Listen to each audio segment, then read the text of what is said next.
Hey guys, welcome back to another episode of Destination Happiness. I've been super busy over the past few months, as you may have seen if you follow me on Instagram or YouTube. I took a spontaneous trip to South America, which is where I am now. I'm currently sat in a random bus stop in Chile. I'm currently here with Charlotte, who I have been travelling with for the past 3 months.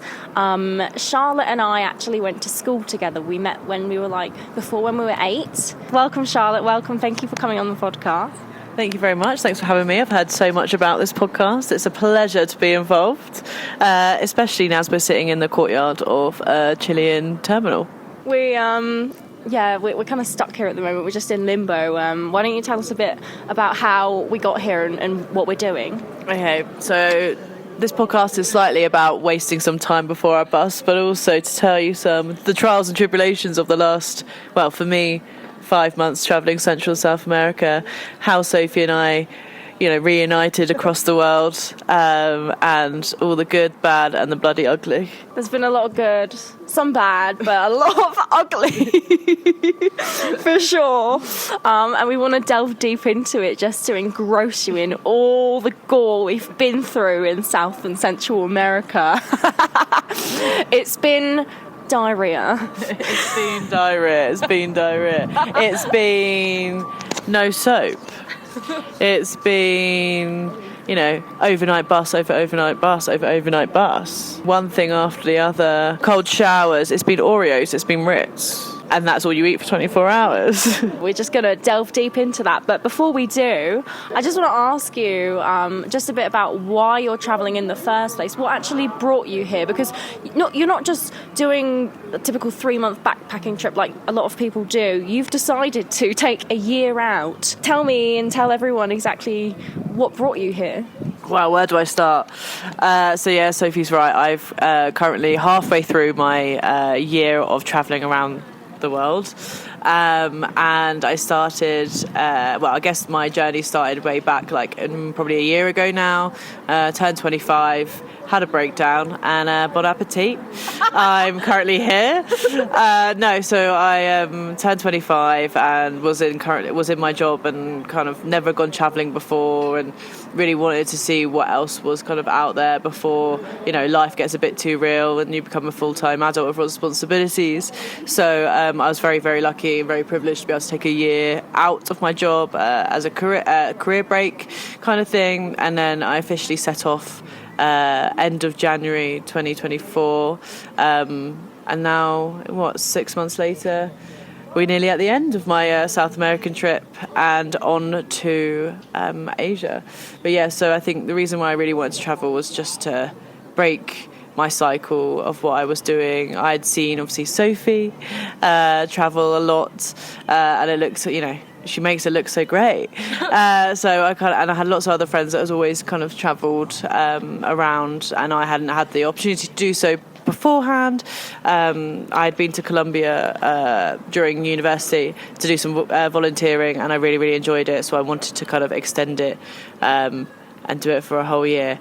I wasn't expecting to do it for a whole year, but here we are, and I've loved every minute of it. Oh, that's really interesting, Charlotte, and I'm glad to see that you said that you saw me travelling and that kind of inspired you to maybe take a step out of your comfort zone and go yourself. You said that you were volunteering in Colombia before. Could you tell me a bit more about that? Yeah, so must be 5 years ago now. I went to visit a friend who was studying in Colombia, and we did some volunteer work with Venezuelan refugees who have come by foot over to Colombia because of their economic situation in that country at the time, and which continues now. I worked with them for 2 and a bit weeks, where we kind of learned lots about the struggle of Venezuelan migrants and the kind of crisis that's going on in South America around migration, and it's was really enlightening opportunity in which I've wanted to continue working since that point really. lots of work from, making breakfast, lunch and dinner to supporting the charities, communications, social media, kind of getting the word out there. And it's a really good charity in a really small area of Colombia that are doing, a huge amount of work to support families, lots of women and children, to kind of make a bit of a life in South America, but especially in Colombia. It was a really good experience, and I think I would recommend to anyone to, while travelling, to try and add some volunteer work in there while you can. I'd just like to say, I really hope you can hear the hustle and bustle in the background of what's going on. It is really, truly a busy bus terminal, and we are the most authentic people doing a podcast, I think, right now, and just purely in the midst of life happening. Bins being collected, people grabbing the bus, people chatting, and you may have a few people come up to us, ask us what we're doing. Maybe we get them on the podcast. Oh my god, maybe we could. It sounds really interesting, your volunteering trip in Colombia, and it must have been really rewarding for you just going over there and helping people who were in need, and also must have been incredibly eye-opening as well for you. Maybe that was your first time doing something like that, actually able to see live in the flesh things like this happening in the world in front of you. Yeah, for sure. I think it's really important to recognise what's going on in the world, and I think that trip, but also this trip, started off in Mexico, worked my way down to where we are currently now in Chile.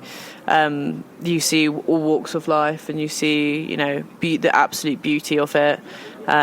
Beautiful culture, beautiful people, which are absolutely breathtaking.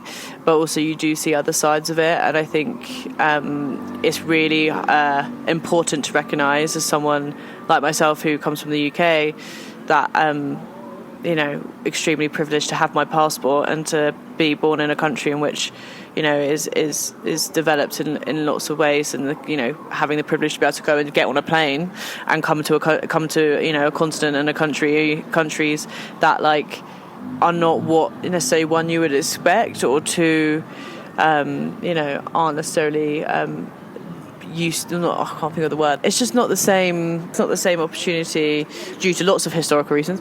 But yeah, I think it's really important to expose yourself to that in lots of ways, while also being respectful doing it. But yeah, for sure. I think for me, when I first started traveling, maybe it was for a selfish reason, but the more I've travelled, the more I've actually realised I'm starting to travel now just to learn a bit more about history and culture and people's lives. When I first went travelling, it was more because I wanted to go there. Now it's a bit more selfless, the reasons why I travel. Can you tell me what you've learnt about yourself since travelling on this trip?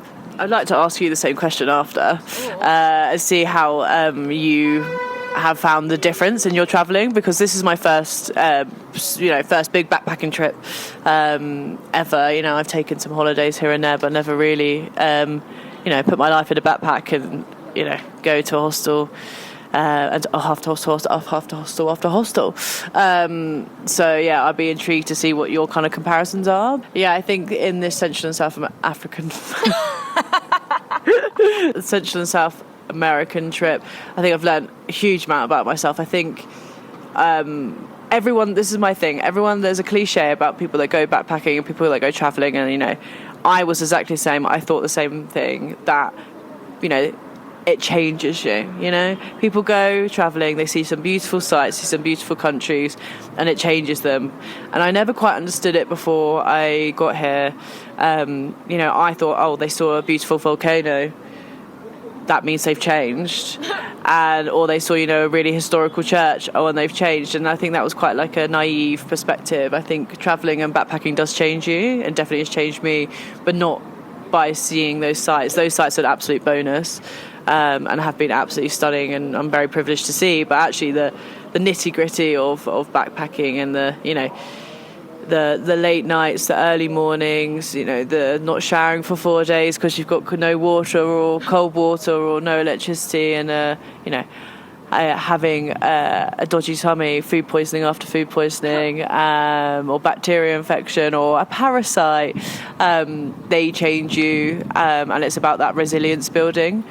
I think without like, you know, the hardships of backpacking, your character building and your resilience is next to nothing. And I think, you know, I think I could take on the world now. I think me going back to London, I wouldn't be worried about a bit of germs on the tube.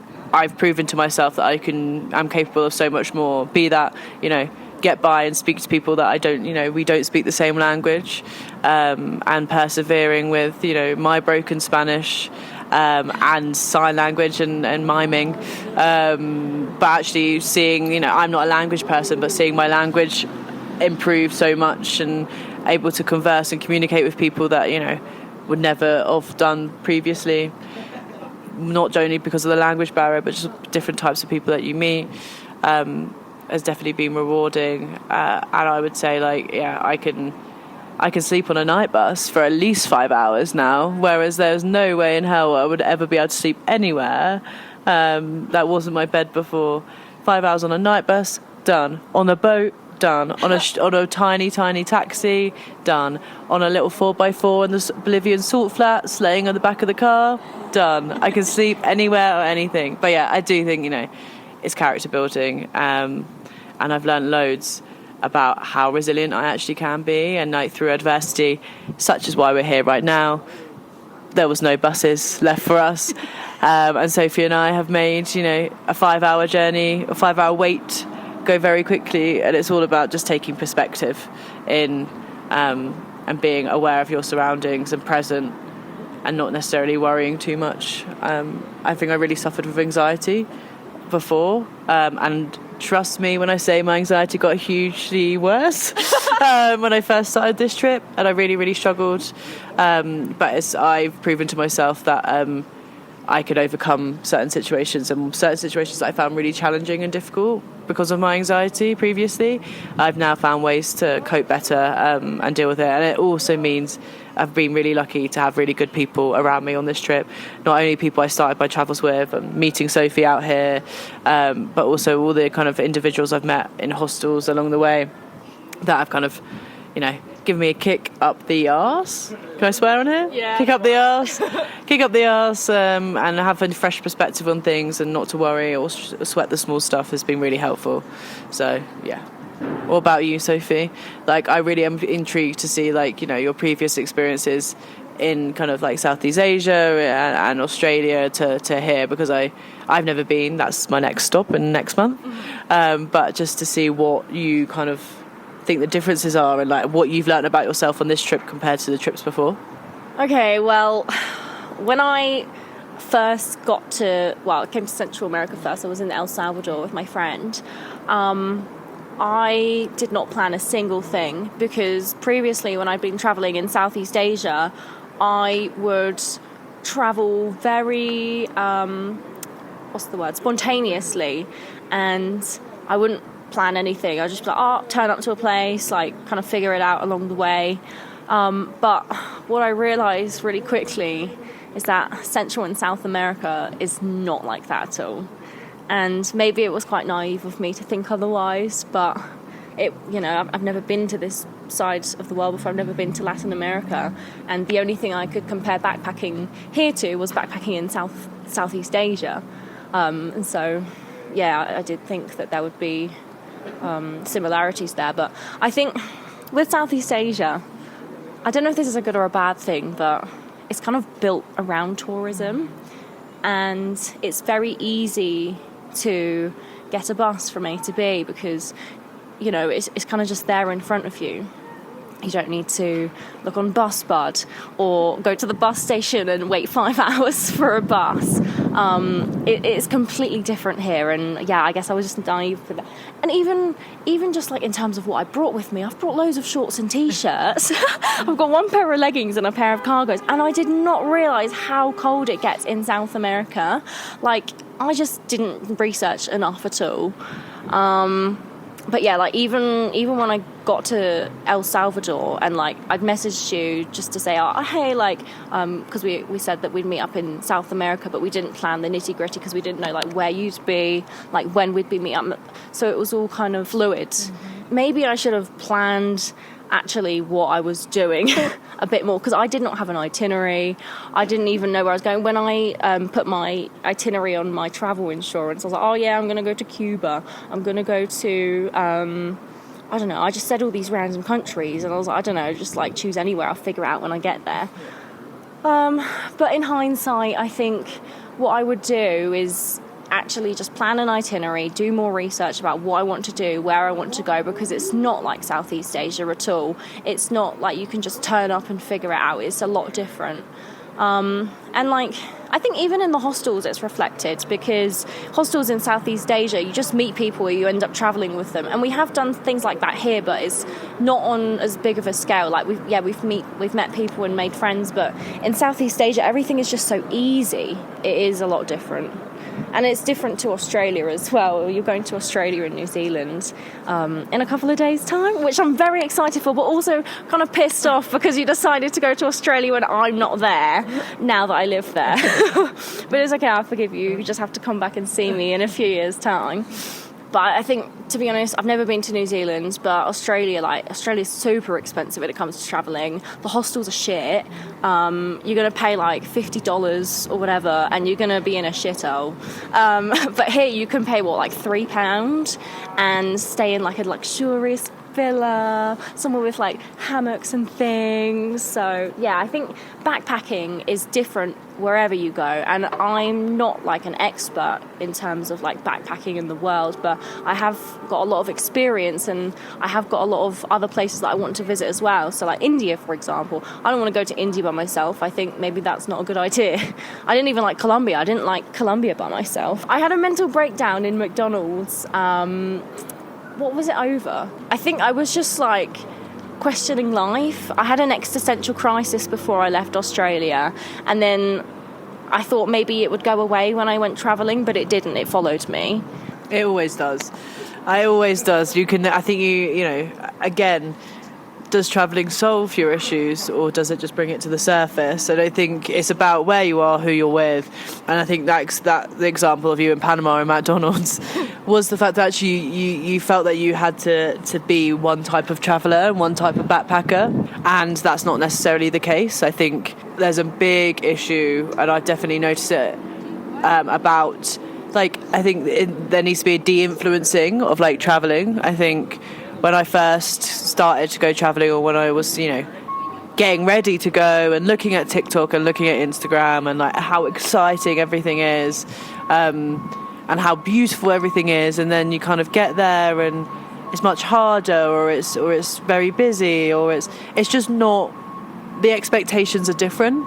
And I think that happens when, one's too much social media, it like kind of content or consuming of content, definitely. And yeah, I think not only that, but what expectations you have for yourself. And I think it's interesting to hear you say about, like, you know, the difference between Asia and here. And I think lots of people have the same process, and I've met quite a few people here who have either done Southeast Asia and now doing South America, or, you know, kind of, or the other way around. And it's definitely, you know, I think there has to be, you know, a level of acknowledgement of that, like, you know, it's completely different, like, continents and completely different, like, ways of life and culture. And, like, yes, I think I agree that Southeast Asia, there's a lot more built on tourism.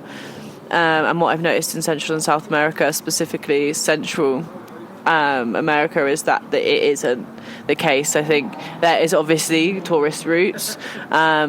A lot of it is, you know, small minibuses that you're going cross borders for 20 hours. Notoriously, my favourite one was from Honduras to Nicaragua, in which I had a stomach bug, had a lot of Imodium, and was in a small minibus with a bunch of other tourists and backpackers for 24 hours, and I didn't eat the whole time. The border crossing into Nicaragua took about 3 hours, and it was very interesting to see that, you know, there was some bribery or corruption going on the border, but luckily I had nothing to do with that. But you know what I mean, it's now funny experiences, and I think, you know, Central America has taught me loads. One, how to use Emojium effectively on a long distance car journey, what to do and not do at borders, how much money you have to pay, because, you know, the reality is you pay money at every border. My favourite story of border crossing, so not just Nicaragua, but my first border crossing from Mexico to Belize. I was just going to say, can you tell us the story? I mean, I've heard it before, but it's so funny. Tell us a story about when you crossed the border from Mexico. Okay, so I just got to Mexico a week before. It was my first part of the trip. Me and my housemate, we were travelling together. We were in Mexico, in Bacalar, which is a stunning area. I would definitely recommend going. The Laguna is beautiful. But anyway, 7 days. We were only in Mexico for 7 days because it was kind of our holiday. And I know before people start coming for me, I need to do the rest of Mexico. It's just for another trip. But anyway, I was doing the border crossing to Mexico and Belize. Caveat again, it was in a minibus full of backpackers, so none of us really knew what was going on. We had heard about an exit fee. No one knew how much it was. Google said it was $10. Then like the hostel had no idea how much it was, and I saw another like Google review saying it was $20 because they just raised it up. So we had no idea what we were going into. I had some emergency US dollars on me and about 700 pesos, which is like it wasn't enough. It was not enough for the border crossing. So we get to the border, we go into this tiny little room. It's like a deserted border crossing, tiny room. This woman says to me, "It's $45 US to leave Mexico," in Spanish, and then basically. We've just been trying to be heckled on this podcast. They're saying they're from Chile, so if you can hear that, enjoy. But yeah, so go into this small room with these women, and they go, "You need to pay $45 to leave Mexico." That was not on Google. That was not on the hostel's information board. No one knew it was going to be $45. Everyone we were with were absolutely shocked. Luckily, I had my emergency dollars. But there was no way I could leave. They were not going to accept my passport unless I'd paid $45 to leave. So I paid the $45. Most of the others did. There was this one guy who had no money, absolutely zero money, and they were like, "Oh, it's fine, you don't have to pay." However, he then got to the Belizean side with no exit stamp to Mexico because they refused to stamp his exit stamp in his passport. So then he then had to go all the way back to the Mexican side because Belize refused him entry. He paid in the end $5 US to leave because his card didn't work and he only had $5 on him. So he paid $5 to leave Mexico. I paid $45, and the rest of the 10 people that were in our group also paid $45. So the moral of the story is it doesn't exist. The exit fee doesn't exist, and it's definitely not $45. However, personally, I'm not going to argue with a Mexican border force official about how I'm going to not pay to leave the country. And it was definitely one of those experiences, like humbling experiences, when you first get to, start traveling and go, "Oh, okay, this is not necessarily the way that I thought it was going to be," or that border force officials could scam you out of $45. My recommendation is to don't go to Mexico for much longer. Just go to Mexico to make the $45 worth it, because at the end of the day, you're going to pay it, and you can't help yourself. Don't argue with border force officials unless you're a bit silly, like the guy that I was with, and get it for $5 or nothing. Moral of the story: you pick. So you got scammed by the border force in Mexico. I mean, yeah, that's pretty steep. $45. That's like a whole day's budget, isn't it? And then didn't you say that they wouldn't let you leave? Like they wouldn't give you your passport back or something? That's crazy. I mean, it's happened a few times now.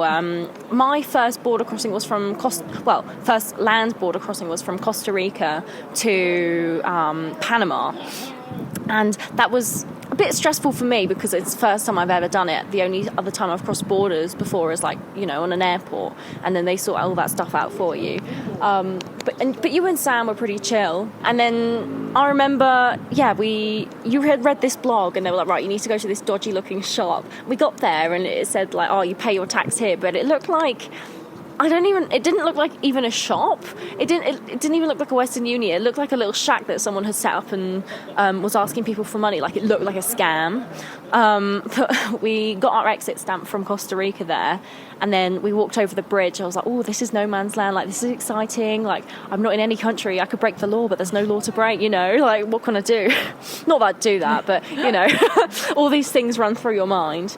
And then, we got to Panama. We had to get our entry stamp, and they're like, oh, you need to pay tax. I'm like, what do you mean we need to pay tax? Like, it doesn't say that anywhere. And they're like, they just make up a number. They pull it out of thin air. They probably look at you, think, how much can we rinse from this person? And then they're just like, all right, just give us like $10. I think it was $4 in the end. Like, it wasn't much, but it's the principle. And when you're backpacking, $4, like, in Central or like South America, depending on what country you're in, like, that can be your dinner.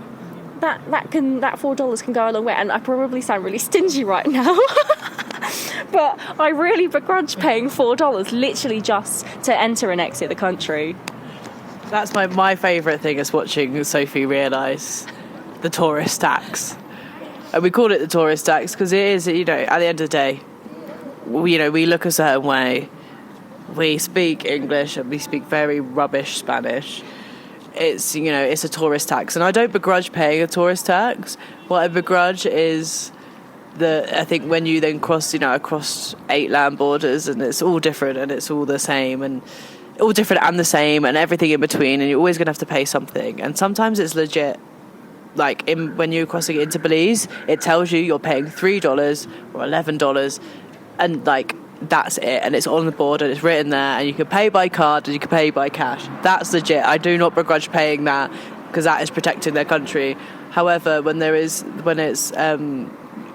crossings that aren't legit, whether it is just someone trying to make money or a company, you know, a tour company charging a little bit extra to get you over the border, that sometimes hurts a little bit more.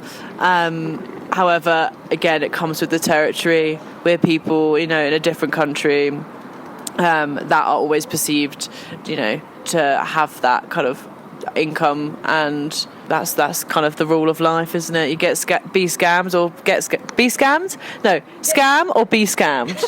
And I am a get scammed kind of gal. I'm not going to say no, take my money, cause less problems, but it does hurt. And I do think I remember you really kind of going, is this for real? And I'm like 4 or 5 countries in, I'm like, yeah, just pay the money, let's get out of here. Yeah, because I remember I think we booked a bus or something to take us from the border in Panama to take us to Bocas del Toro, the group of islands, and we got on the bus and went, oh my god, I can't believe that just happened, blah blah blah. And then the guy who was driving the bus was like, oh, did you pay the tax or not? I was like, what do you mean, like, was it optional? And he was like, yeah, you can pay it or you don't need to pay it, that's just business. Yeah, that's just business. And I do think that's like it sums up a lot of travelling here. It is just business, and I think, you know, scam or be scammed, that's my moral of my story. And like, yeah, it's just business, honey. It's just business. Go with the flow. And I think that's another thing it's taught me is you can't change things as long as you're safe, well, and have have a place to stay. Nothing else really matters. $4, $5 here or there hurts at the moment, but in the grand scheme of things, you get to enjoy the country. Despite the anger that you feel at the time. Oh my god, how many times have we been scammed by taxi drivers? Do you remember where were we? I think we were in Bogota, we were in Bogota in Colombia, it's the capital, and we got a taxi from the bus terminal to our hostel. Tell us what happened, I can't actually remember. So normally we get Ubers and other means of transportation like InDrive and Bolt. But none of them are working on this particular incident. We just got off a night bus. No, it was a 10-hour day bus. It was a 10-hour day bus from Salento to Bogota, think it was even longer, maybe like 13 hours. Yeah, a day bus because we didn't want to get to Bogota at night. Anyway, we got there in the evening because the bus was late, so it didn't really help either way. But so after this 13-hour bus journey, we then get to the bus stop terminal. None of Uber. The Uber's not working. Uber's slightly illegal in Colombia anyway. So you got to pick your battles there. So we decided to get a taxi. We got taxis in Medellin previously, and they were absolutely fine. They were actually really cheap, and sometimes cheaper than Ubers, and pretty safe. So we just thought we'd jump in a taxi to Bogota, in Bogota, to our hostel, which is probably about 15-minute journey, 20-minute journey. Anyway, it was pretty expensive. It kept going up. The meter kept going up every second. And so there's me in the back going, is this for real? Look at this meter going up and up. You know, our friend Sam was in the front going, it's fine, it can't be that high. Sophie's like, just get me to the hostel. We get there, we get to the hostel. It goes 1 minute past 8 in the evening, and he charges an extra 50 pesos. Was it 50? I don't know how much. So originally it was 36 pesos before we got out of the car. He then stopped the engine, it went up to 50 pesos. And we were like, why has it gone up by 15? And he was like, because it's 1 minute past 8. It's now my evening fare. And we were, and you know, our friend that we were with speaks fluent Spanish. She would hate for me to say that, but she does. And we were arguing with him. He wasn't budging. And at the end of the day, we got to the hostel. We wanted to be safe and not, argue with a taxi driver. So we paid the money, but it was absolutely a rip-off. Like, he had literally just added an extra, whatever amount of money, and we had to pay it, and that hurt. I did not say, mucho gracias, senor, adios to him, that's for sure. Again, yeah, it's just another one of those things. You got to just grin and bear it. You just got to swallow your pride and think, all right, it's just another scam that's happened to me. There's another time I've been scammed. It's a funny story. It's just funny stories. They're hurt at the time, but now they're hilarious. So Sophie, me and you have been travelling now for what, 3 months, 4 months together? 3 months. Yeah. To be travelling for 3 months together, we've had some highs and lows. I'm really intrigued to see, we've got one more day together at the time of this recording, and I'm really intrigued to see what your two highlights and your two lowlights have been. Along our travels, we've been doing the rose, thorn and bud of the day, the trip, the tour, this country, the town, and I'd be really interested to see what yours is over the whole of as you're coming to the end of your trip. Okay. So for people that don't know, the rose is something that you've really enjoyed, you've loved, it's beautiful kind of thing. The bud is something that you're looking forward to, something that's growing and developing, and the thorn is something that's been really a bit shit and has kind of hurt you, and it's a bit of a negative. But yeah, so I'd be intrigued to see what your rose, thorn and bud is for your kind of whole of your trip. Okay, yeah, that's really interesting. I like this idea. Mm-hmm. My rose for me, I think it really stands out, was when I climbed Huayna Potosi in Bolivia. Yeah. Oh my God, we've done that much travelling. I actually forget where we've been and what places are what. Yes. So we were in La Paz in Bolivia. We hadn't done any research before we got there. We got there and we met this random guy who'd been there for 2 weeks and thought he knew everything and was telling us about all the things around, which was really helpful, to be fair. And he told me about this mountain called Huayna Potosi, and it's a 6,088 metre summit. I've never climbed a mountain before. In fact, the only hike I'd ever done was Salcantay, trek to Machu Picchu. Oh, and also Colca Canyon. Which was all on this trip. Yeah, it was all on this trip. So the past 3 months has been my hiking out era. But yes, I've never climbed a mountain before, let alone one that is covered in snow and ice. And actually, it is higher than Mount Everest Base Camp. It's higher than Kilimanjaro. The altitude is so high that ground level, sea level, there's 21% oxygen in the air. Where I was, I think it was about 9% oxygen. So not only was I struggling because I was on a mountain, I also couldn't breathe. So, your rose. Why was it your rose? Well, Charlotte, the reason why it was my rose is because I seen online and I heard from people that although despite all these hurdles and challenges, it was a difficult climb, despite all of that, it was possible for beginners to climb to summit. And I thought, okay, I do like challenges, and the thought of hiking in the snow, it sounds cool. And I also saw a picture. I was like, yeah, that's a cool picture. I want that to be me. The day before, I was doing a bike trip, Death Road in La Paz, and I met this guy, and he was like, I'm going to Potosi, I think you should come. And I was like, I'm not really sure about this because, what if I don't do it? What if I don't enjoy it? It sounds pretty tough. But I decided to accept the challenge, and I said to myself, right, okay, I'm going to climb this mountain. And actually, the first, beforehand, I had no doubts that I would get to the top. I thought, it'd just be another thing to tick off the list. But the first day, it was a 3-day trek. The first day, we had crampons on. I didn't even know what a crampon was. For those of you who don't know, it's like when you are wearing snow boots, it's like this little extra thing that you put underneath with spikes coming out of it so you don't slip in the ice. And we also had ice pick so we could climb vertical ice. And there's videos on my Instagram, so you can go have a look. But I was absolutely fucking terrified. I'm not even joking.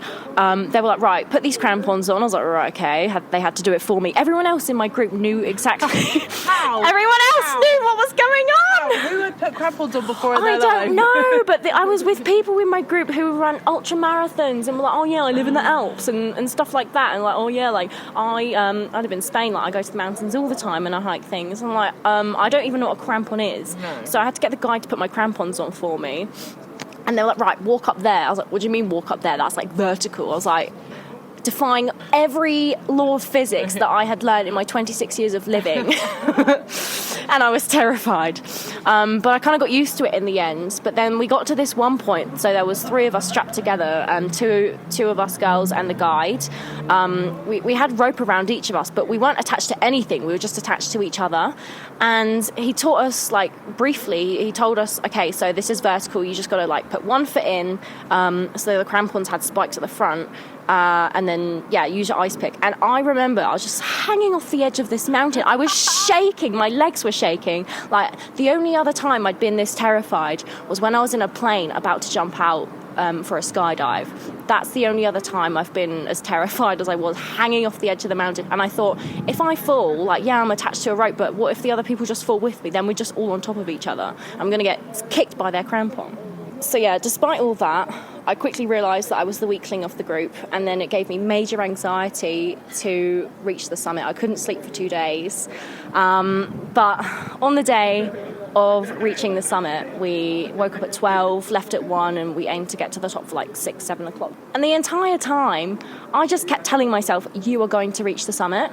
I know I was really struggling with every step I took. I could actually feel the oxygen leaving my lungs because there just wasn't any air to breathe. And I think my tactic was every 20 seconds I'd take a 5-second break. And I know that sounds ridiculous, why the hell do you need to take that many breaks? But actually, maybe that was just my body. And I think what hurt the most was I was in a group of 2, and they thought I was that slow that they put the other girl who was with me in another group. So they made a group of 3 and then me by myself because they thought I might not make it to the top. And I guess it worked out well in the end. It's funny now, another funny story post-experience. Exactly. But at the time I was just great, that's how much they believe in me. They think I'm not going to reach the top. So that it hurt as well, but it also made me more determined to reach the top. And 6 hours of just walking uphill in the snow was so miserable, but I just had to keep telling myself, you can do this, you can do this. And I kept saying to my guide, la tiempo está bien, which roughly translates to the time is okay. And he was like, sí, Sophie, yes, Les, the time is okay. And that's kind of what kept me going. But my gosh, it was so cold. There were moments when I couldn't feel my feet because it was minus 10 degrees, minus 20 degrees wind chill. And my water was in my backpack, but by the time I could stop, open my bag, get my water, take a drink, and then put it back, my toes were too cold. So the 6 hours, I didn't really have a drink. Like, that's what the conditions were like, and it was crazy. And then the last hour and a half, I said to my God, "La tiempo es bien," and then he didn't say yes, Sophie. He said something else, and he didn't speak English, and I didn't speak Spanish, but I knew what he was saying didn't sound good. And I think what he said roughly was, if you were struggling for the last hour and a half, like, I'd heard that when the sun comes up, there's risks of avalanche. So if you don't make it by a certain time, you have to turn back. And I thought, there is no way I've hiked 5 hours to get here to turn back at the last hurdle. So I thought, okay, right, I have to do this. I was so determined. I put my music in, put my headphones in, and for the last hour and a half, I literally just put my head down, and I just thought, there's no way I can stop. I just have to do it. Like, it wasn't an option to fail. That wasn't going to be me. I wasn't going to be one of those people on the mountain to turn back before reaching the summit. It was very impressive. Newsflash, I didn't do it. Even hearing about it now from you, I'm getting like second-hand anxiety and stress. And lots of our friends did it at a similar time to you. And just looking at their stories and looking at the stories on Instagram, but also like hearing about them as well after, especially yours, I'm like, I'd have been long gone, mate. They would have told me put those cramps on, and I would have I changed my mind. I'm out. And I think it just shows like what I've seen about you, like seen from you in the last like 3-4 months, is like the pure like dedication and like willpower you have. Like, you're like, yeah, you're a yes girl. You're always saying yes to everything. Death Road, yeah, why not? I'm gonna cycle down the most dangerous road in the world that's called death. I'm gonna hike a massive 6,000 summit mountain in the snow. Why not? It looks like fun. You just jump into things like with 2 feet, and I think it's really impressive and a really admirable skill and a characteristic that you have, because honey, there's no bone in my body that is jumping in with 2 feet. I've always got one out, always. And that Huayna Potosi was one of those where, for me personally, that was just a step too far. Anxiety levels and also physicality. Like, I don't think I was ready to do that. And I think that leads on to another big thing. We'll go back to your rose, bud and thorn in a sec, but I think it really touches on the pressure people have when backpacking around to do stuff or not to do stuff, or like what's dangerous, what's not dangerous. And I think me and you are both like two sides of that coin. I think you are always jumping into 2 feet first and always have a positive experience, and it's always really good. And I think that's amazing, and I think everyone should try and aim to be that. But also at the flip side, it's okay not to want to do everything. It's okay not to say yes to everything. It's okay to be within your comfort zone to a point. Yes, you should always push yourself to get out of it, always. And like, I've done stuff that I'd never ever do that I have done on this trip, but also I know where my line is, and I can't ride a bike, so I won't be going on Death Road because I can't put 2 wheels, I can't stay vertical on 2 wheels. So going down the most dangerous road in the world isn't necessarily the safest mentally or physically option for me. But I have enjoyed loads of other things in Bolivia and La Paz that did suit me. And I think it's that real balance and like not beating yourself up over not doing things because you're not ready or you're not confident enough. And I think, or like, actually, you don't want to do it. And I think that's is a real balance. And I think me and you together make a perfect match of going, come on, why not? Because you've pushed me so much to do stuff that I'd never do before. But also, like, I know where my boundaries are, and I will say no. Across the line. It's so funny, yeah, but it's true. But like, yeah, you didn't do Potosi, but you did do Colca Canyon, and then that's when you decided, okay, I hate hiking. But the point is, you didn't think, I don't want to hike. You tried it, and then you decided you didn't like it, and that's great, because how are you going to know that you don't like it if you don't try it? Exactly. You might have done Colca Canyon and thought, yeah, I'm a hiking gal, but you didn't, so that's fine. Like, you tried it, and that's the main thing. If you didn't try hiking in the first place and just completely dismissed it, then maybe that's when you should think, okay, like maybe you should try and push yourself a bit more. But it's okay. Like, you tried it, you decided you didn't like it, and that's that. I've tried things and not liked it. Vegan food. This is the hilarious thing about us travelling, is I'm vegetarian. Sophie is an avid meat eater. Sophie has tried. You have tried to eat vegetarian food, but there's a step too far when it comes to vegan/fake meat. I am a massive avid fan. Honestly, there was one time we were in Peru. I think we were in, oh my god, we were in Arequipa. No, we were in Arequipa, and we were in travelling a group of 4.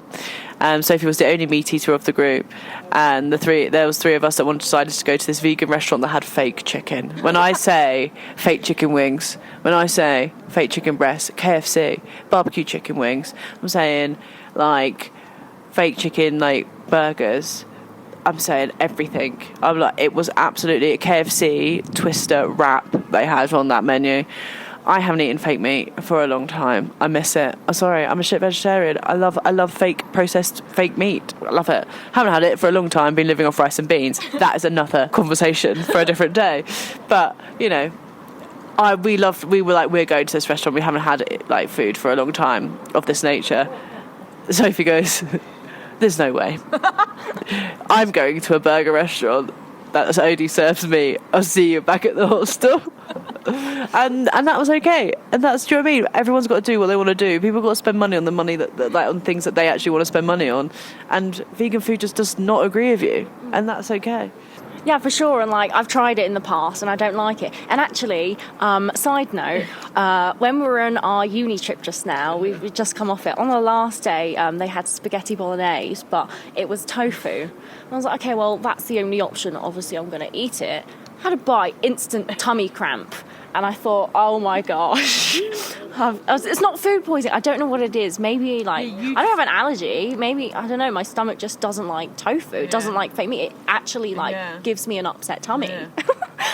Like, it's not even a choice at this point. I just can't. And that's the funny thing. So on this specific example, where Sophie had some tofu/soya bolognese sauce, she had to leave the table pretty quickly after eating.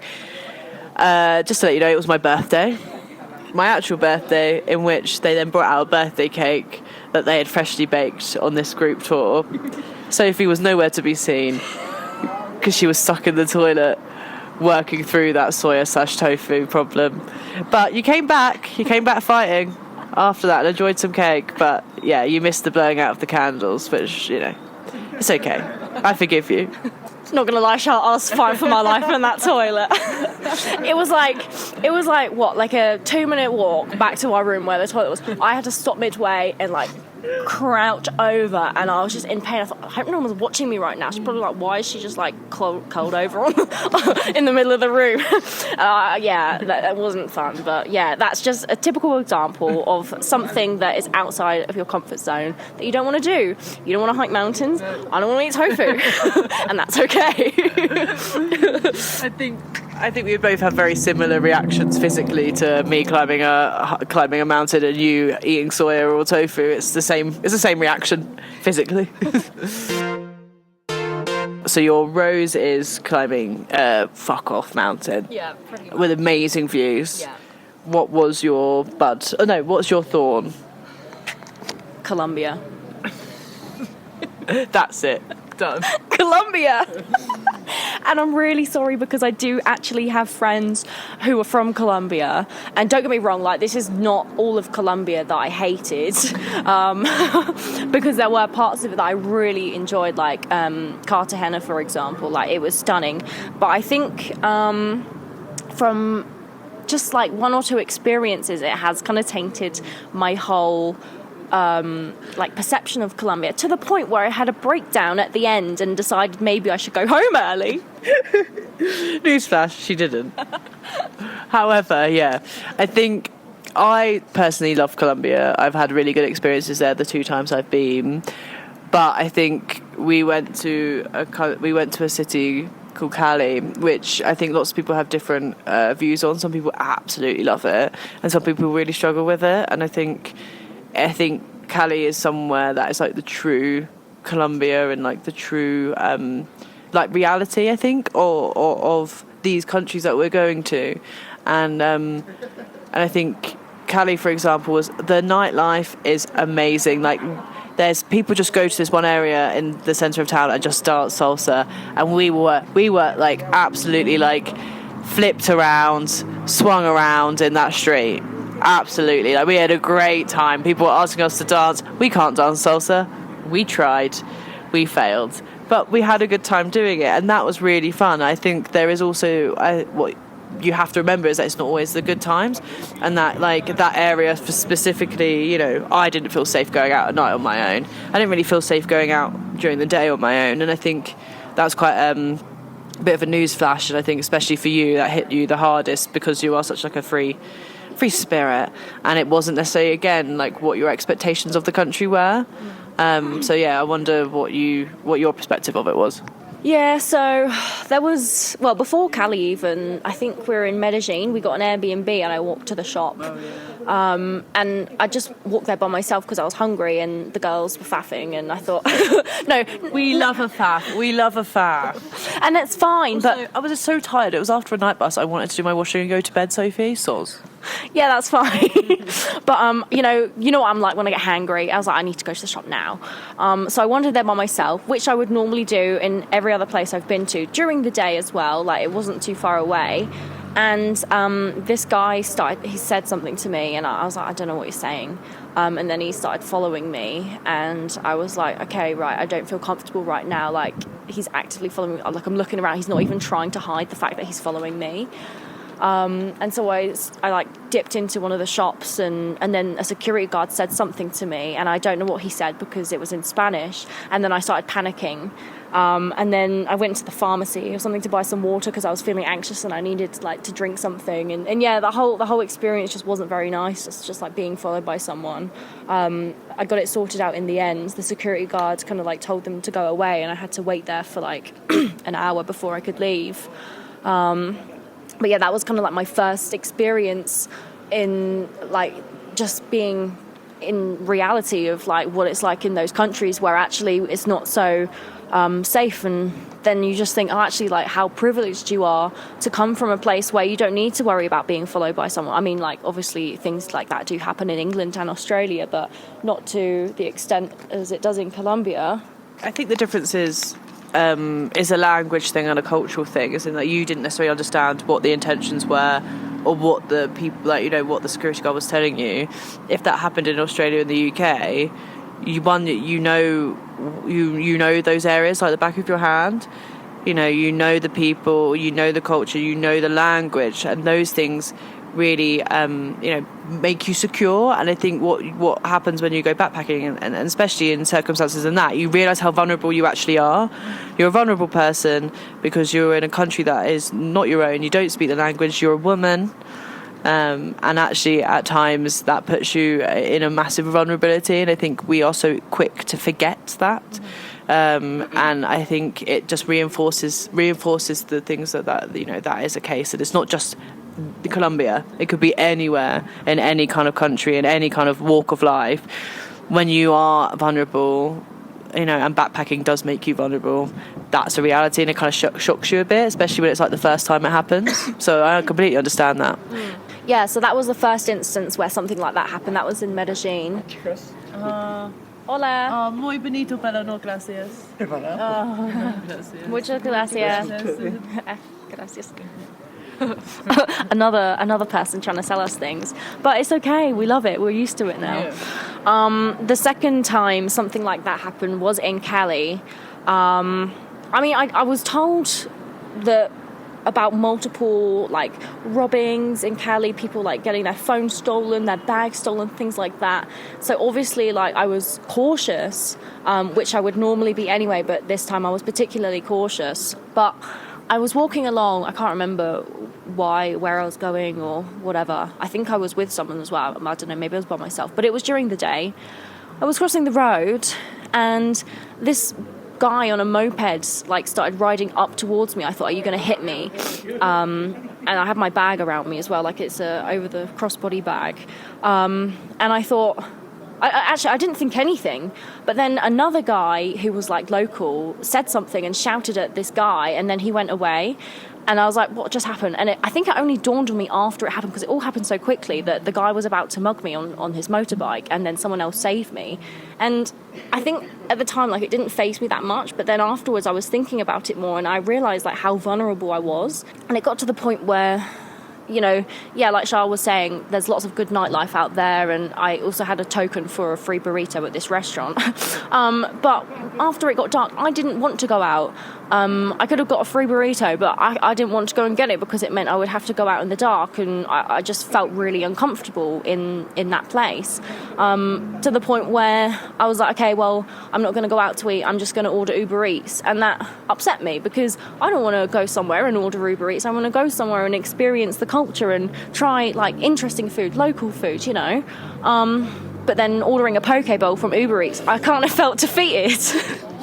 Was it a good poke bowl though? No, it was shit. And you know what? I couldn't even order anything else because it was late at night. And yeah, you know, like, it's just, if you're at a restaurant, you'd be like, oh, can I order a side as well? And I was like, I'm still hungry, and that was awful. But yeah, I mean, that's probably my thorn. Yeah, I think that's a good thorn. I think it, you know, it makes a lot of sense. And I think it's like, yeah, everyone has those experiences. And I think especially as a woman. So I feel like, yeah, that's real. It's reality. It's not all sunshine and roses. Yeah, it's not always sunshine and roses. And it even got to the point where when we got to Bogota, I didn't leave the hostel once. I mean, we're only there for a day because we were in Bogota for a flight. But maybe if that hadn't had happened, then I would have gone out and explored the city for that one day. But instead, I had a breakdown and thought, should I just go back to England? But Shah, well, you didn't convince me. You kind of just like helped me make a decision and clear like my head. And then when I got to Peru, after deciding, no, I'm going to carry on and travel with Shah, I was like, oh, okay, actually, I do like this. Maybe it's not South America that I don't like. Maybe it was just that one particular instance that scared me.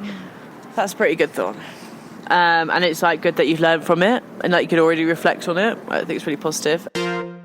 The really positive but also really sad one for me is that what is your bud? Like, what are you most looking forward to now your travel's coming to the end and you're leaving me?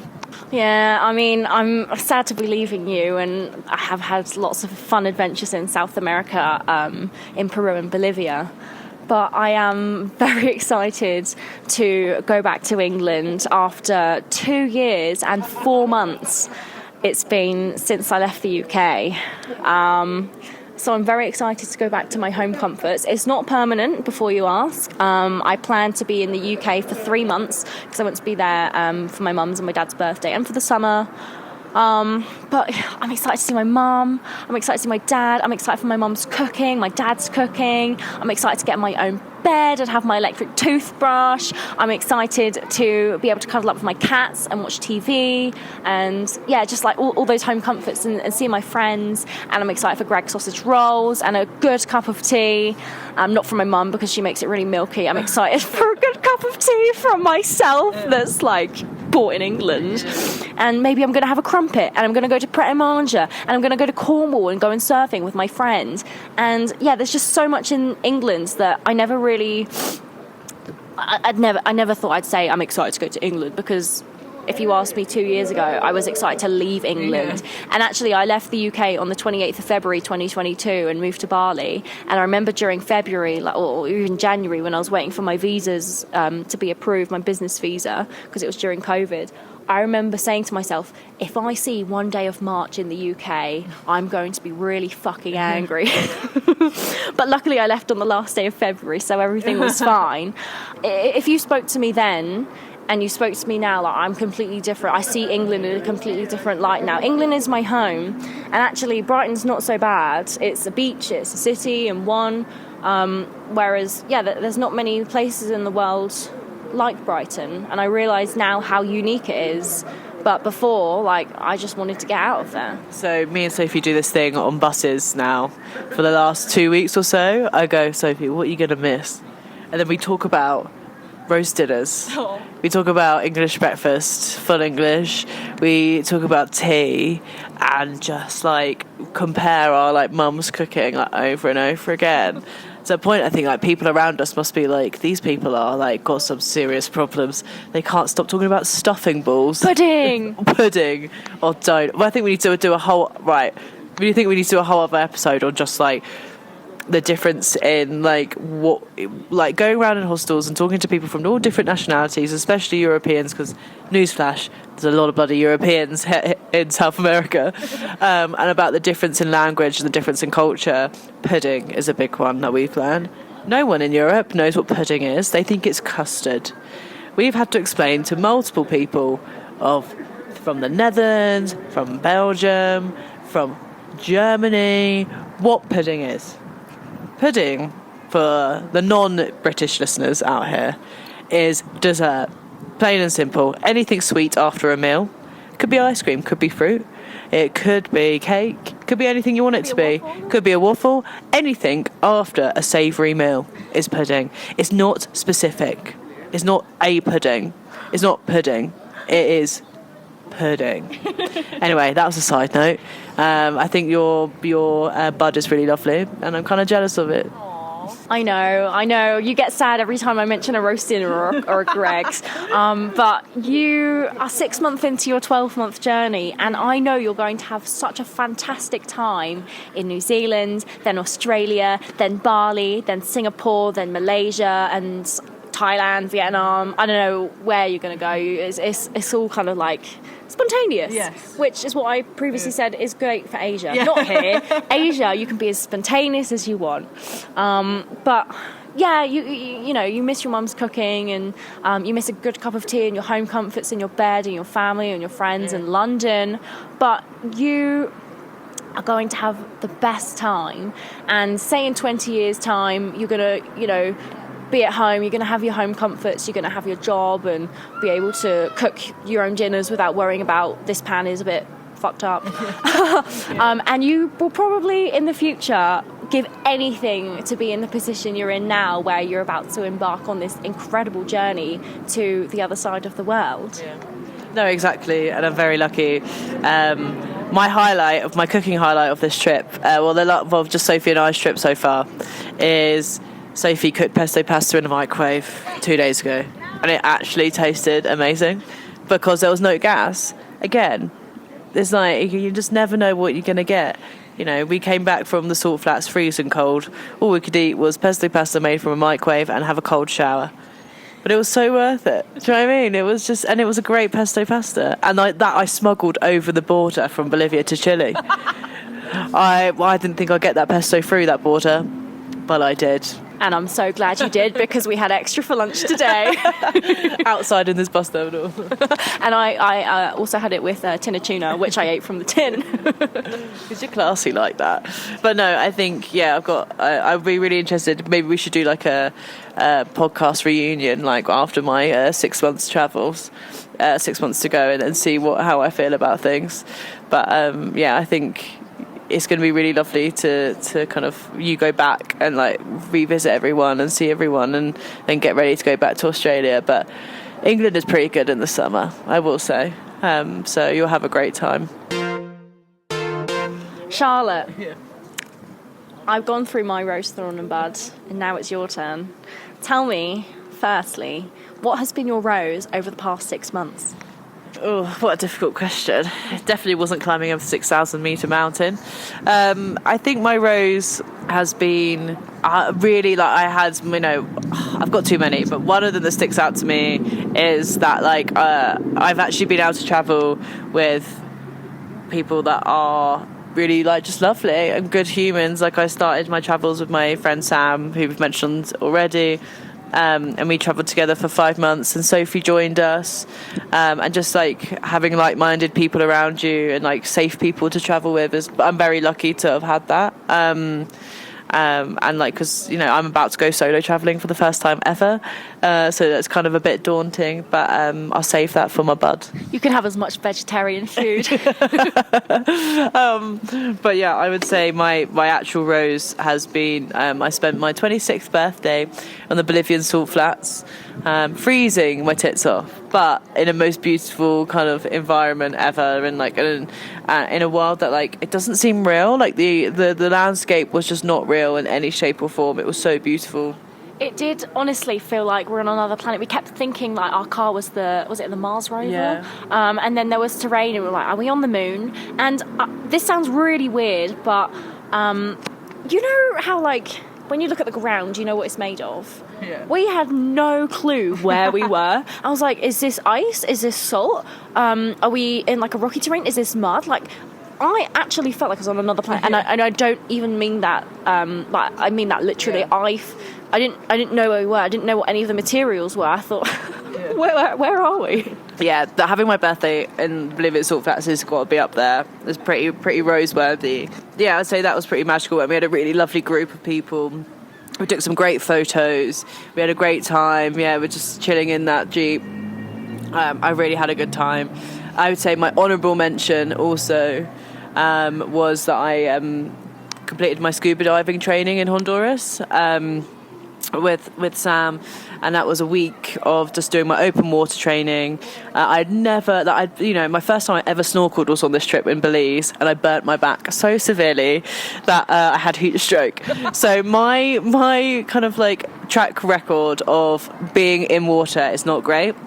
However, we decided to do our scuba diving in Honduras. It was the cheapest place to do it, and actually the most beautiful. It's like one of the second biggest reefs in the world, after the Great Barrier Reef where you work. And so it was kind of a bit of a no-brainer. I was not going to lie, I was absolutely terrified. Like breathing underwater, someone that's asthmatic does not feel like a good idea. I thought it was going to be claustrophobic. I was terrified.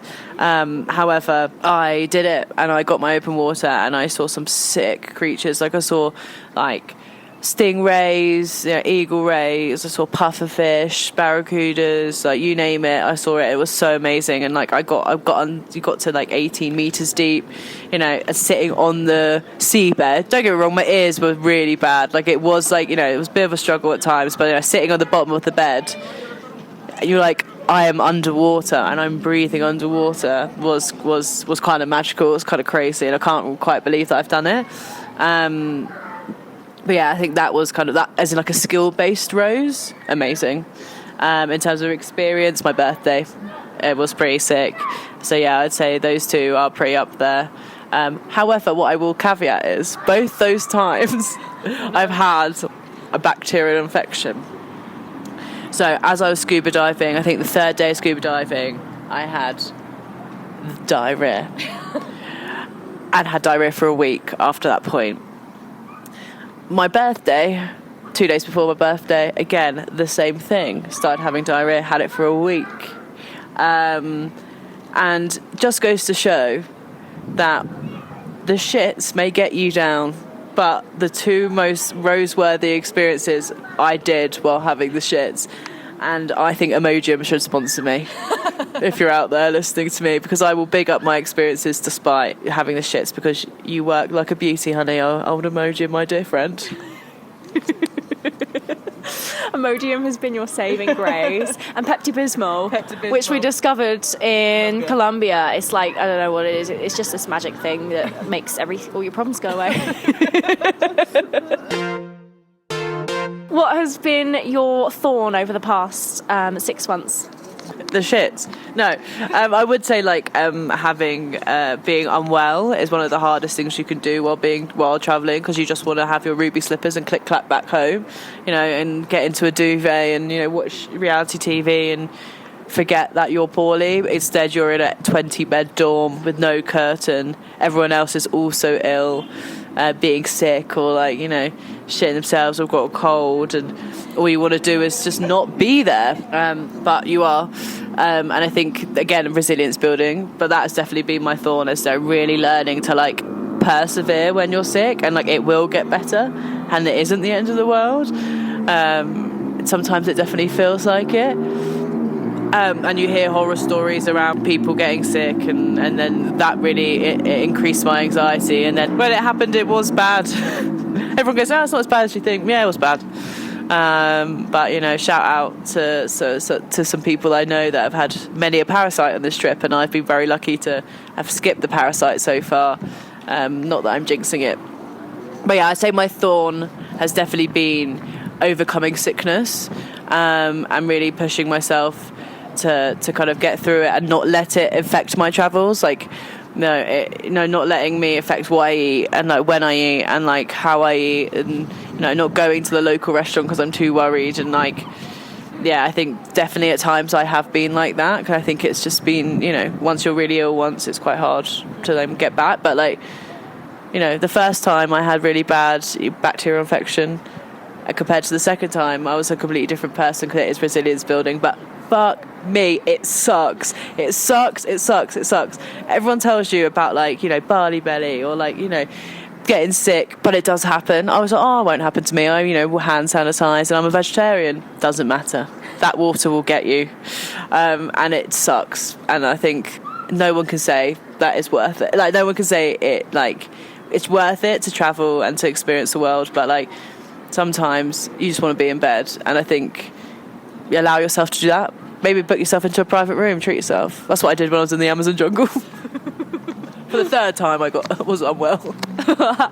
Yeah, like it's really a mental game, isn't it? Yeah, like, massive. and how many times have you woken up and you've been like upset, and then I'm like, are you okay? And you're like, I just don't want to be here anymore. But yeah, like each time, I know it's shit, literally. Yeah. But I mean, it's just one of those things that come with traveling, and unfortunately it's happened to you a lot more than it's happened to other people. Maybe like 75% of the time you're ill.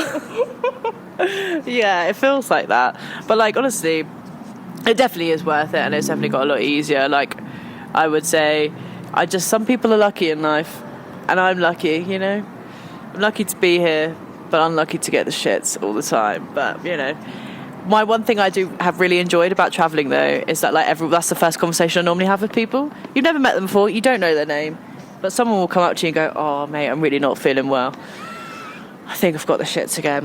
And I'd be like, oh, I feel for you. Like, they're like, oh, and then like 2 days later they come up to you and go like, I'm on antibiotics, I've got a parasite. I'm like, oh, like, do you know what I mean? It really bonds people together. And I think like it's really important to talk about, because again, at home, no one spoke about, being unwell and like eating dodgy food, or even just having the really bad cold. Like, it's not all about the shit. Sometimes you have a bad cold, and that sucks as well, but no one really talks about it. Whereas here, you're like, mate, I had a number 7. The Bristol stool chart. And like, I was on a number 7 when we had not just one, but 2 back-to-back 11-hour bus journeys from Ruinabeck in Bolivia to La Paz. But actually, our biggest problem wasn't me pissing out my arse with no toilet on an 11-hour bus. Our biggest problem was heading into a military coup. So that kind of made me feel a bit better, because it was the least of our worries.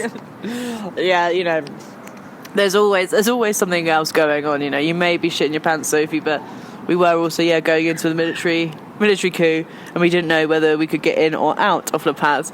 But it was fine in the end.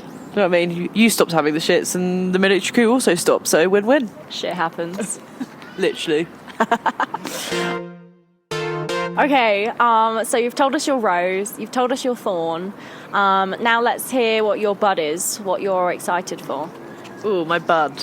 I think, I've got 6 months left. I'm going to New Zealand, I'm going to Oz, and then, whatever I find myself in Southeast Asia. I think there's a few things I'm looking forward to. One is I've never been to that side of the world, so I'm really excited to experience it. I've had lots of good things about it. Oh, the food. Get me a pad thai. That's all I'm saying. Get me a massaman curry in Thailand. I'm ready for you. I can't eat any more rice and beans. I think also my next thing would be that lo siento, no gracias. Lo siento. No. We may have to go inside. Lo siento, no tengo nada. Okay. That's right. But I couldn't think of the Spanish word for that, the Spanish phrase. We just had an individual come up to us and ask for some money, but stay there for a really long time. And I just kept saying, I'm sorry, but I can't remember that in Spanish. But I can't remember what I don't have. But Sophie said no tango, so we sorted it out. What was I saying? Oh yeah, get me a pad thai and a massaman curry from Thailand. And yeah, just really excited for the food. But I think my top thing that I'm really looking forward to is that I've been away from home for 6 months, and my sister is coming to visit me in Indonesia, and I'm very excited to see her, to have some home comforts, I think. So yeah, that's my top. And then also one of my besties is also coming to visit me in Thailand a couple of months after that, so that'd be really nice, kind of after a bit of solo traveling, to see some familiar faces. So yeah, I'm excited about that. Lots to look forward to, lots of things budding, but we shall see what happens in reality. Woohoo! And I'm so excited for you. Yeah, you're gonna have the best time. Okay, so we've gone quite deep, I think. I've taken over this podcast. I love it. Honestly, I've got this little microphone. I really think I could be a podcaster. Sophie might have just enlightened something in me that I think I'm a little bit worried about. That would be my buzz. I start a podcast. Anyway, what I was gonna just as a bit of light end of it. We've been traveling in Spanish-speaking countries for a while now. I'd really like to know what your top 3 phrases. Ones that you say a lot, or ones that you just really enjoy saying? I'm really intrigued. Oh gosh, okay, I don't know. I feel like I say a lot, but nothing even really that meaningful. My top one that I say probably about 10,000 times a day. Lo siento, which for non-Spanish speakers is sorry. ¿Dónde está el baño? Yeah. Where is the bathroom? Yeah, where is the bathroom? Yeah. I don't know, but I feel like our Spanish has come a long way, so I feel like I'm on the spot and I actually can't think of anything. I would say I also say a lot, ¿Tienes cambio? Do you have change? Because I always have I never have the right money, ever. So it's always, ¿Tienes cambio? I have a good one. I haven't done it recently, but when I go to a restaurant and I look at the menu and I haven't got a clue what any of it is, I normally say to the waitress or the waiter, ¿Qué es tu favorita comida? Which is, what's your favourite food? And then I normally just order that because I don't know what anything is. I think that's really good. And you speak quite good Spanish. I think you hear one word once and then you're got it in the bank. Whereas it takes me forever. I've been here 6 months and I understand it, but I can't speak it. I think my one that I've started to say more recently is when you're in a really touristy area and people are trying to sell you some souvenirs or photos or something. I go, muy bonito, pero no gracias, which I've absolutely botched that I've botched the accent completely, but it just means it's very beautiful, very pretty, but no, thank you. Because I always feel really bad. Just kept saying, first 3 months was no gracias, which just doesn't feel quite enough. Do you know what I mean? So I have to add the beautiful bit just to make it feel right, and so they think I speak Spanish. Love. All right. Well, I will just ask you one final question before we wrap things up, because it's almost time to go on our bus. We've really got the good amount of time we've wasted on this. I love it. We've been recording for 1 hour and 23 minutes so far, but after editing, might be able to cut it down a little bit. 15 minutes. But my one last question for you, Charlotte, is, what would you say to someone who is thinking about travelling, but maybe they're stuck in a 9 to 5? It's something that they want to do, but maybe they've just got too many ties back at home, and maybe they're not quite sure if it's the right thing to do. I think my immediate reaction was just do it. I'm not sponsored by Nike, but I think it's scary. It's so scary to make that jump and to be I'm gonna either quit my job or pause my job and pause my life back at home. And it doesn't feel sometimes achievable or attainable. I think sometimes it feels quite out of reach. It definitely felt for me I couldn't possibly do that. That doesn't fit in my life or my experiences, but it does, and you are way more capable than you think you are. And just do it, just jump, and maybe don't do a full year. That may, for people that have never travelled before, that may be I don't know why I thought that was a good idea.